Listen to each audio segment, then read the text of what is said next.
Hey everyone, it's Ron. This week I decided I would make 3 new effects. A snow effect, a fire effect, and a lightning effect.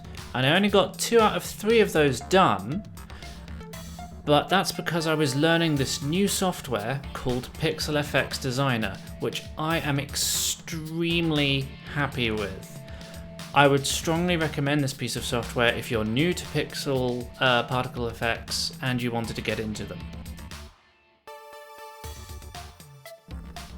So, let's jump into this new program. Here we can see I can generate random particles, and I'm just going to load up the files that I used. So this was my first experiment, was creating a kind of star field, which is one of the tutorials they have up. And then I pretty much jumped right into the fire. So you can see here the fire is actually just a series of circles going upwards, but the way this tool works, it allows you to blend different colors together as things animate. You can also loop the animation, so you just need to keep it as a kind of sprite sheet, and then you can just keep all the lovely detail from the animation. And you can also do it starting up a new animation. So here you can see I'm starting up a new fire. And you can also see the ending of an animation. So I can also put in some post frames, and there you can see the fire is dying away, which is extremely useful if you want to have fires that start up and snuff out. I didn't use the snuff out, I didn't use the dying away of the fire, but it's nice to know it's very easy to create with this tool. One thing where it does have a limitation, however, is with really big effects. So you can see here I'm trying to simulate an enormous amount of snow, and it's really struggling. The whole program slows down to a crawl, and this is because I'm trying to generate it on a canvas of 400 by 1600 pixels, which for a particle system is enormous. This isn't really a criticism of the software itself, it's just more a cautionary tale of if you want to use big pixel particle effects, this may not be the best tool, but it can do it under some very limited circumstances. Use with caution, your computer will squeal while you do it. Instead, use a small animation like this if you can get away with it.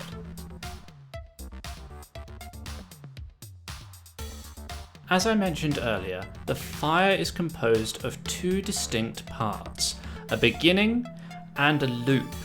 The beginning is stopped at frame 29 because that's when it looks exactly the same as the start of the loop animation, which you can see here. These 2 frames are identical.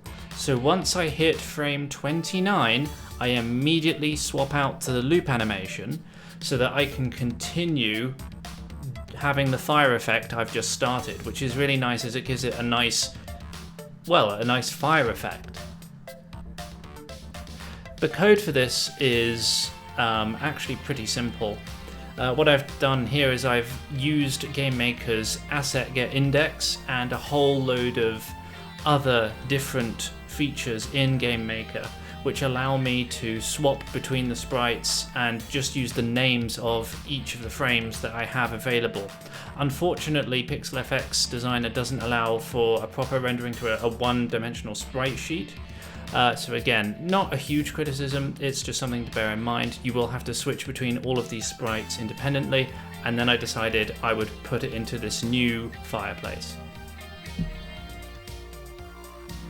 The snow code is pretty similar. It doesn't have a startup like the fire, but instead it rolls through the sprites at a different pace and at a different offset if I want it for a blizzard effect.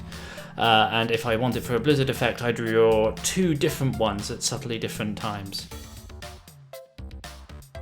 The end result of all of this is I have this lovely new snow effect on the title screen, and if I go into new game, you can see what the blizzard looks like. It's much more intensive, and you've got much more of a kind of slant to it. It's almost like rain and like hail. Yeah, I'm really happy with this. I think it looks really good.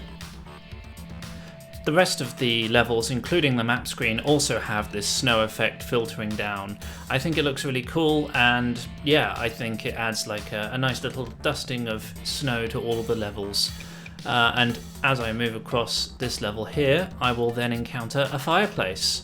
And then, as I interact with it, you can see the fire animation starts up and then it continuously loops.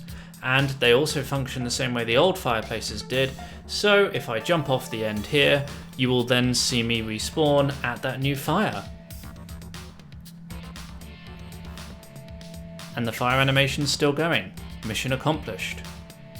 Then for next week, I'd like to finish off that lightning effect. I'd like to add in a cold effect for when the player's getting cold, like a little transparency layer on top of the screen, and then maybe some decoration. I think maybe some trees, maybe some like holes in the caves, something like that. As always guys, thank you for watching. I'll see you next week.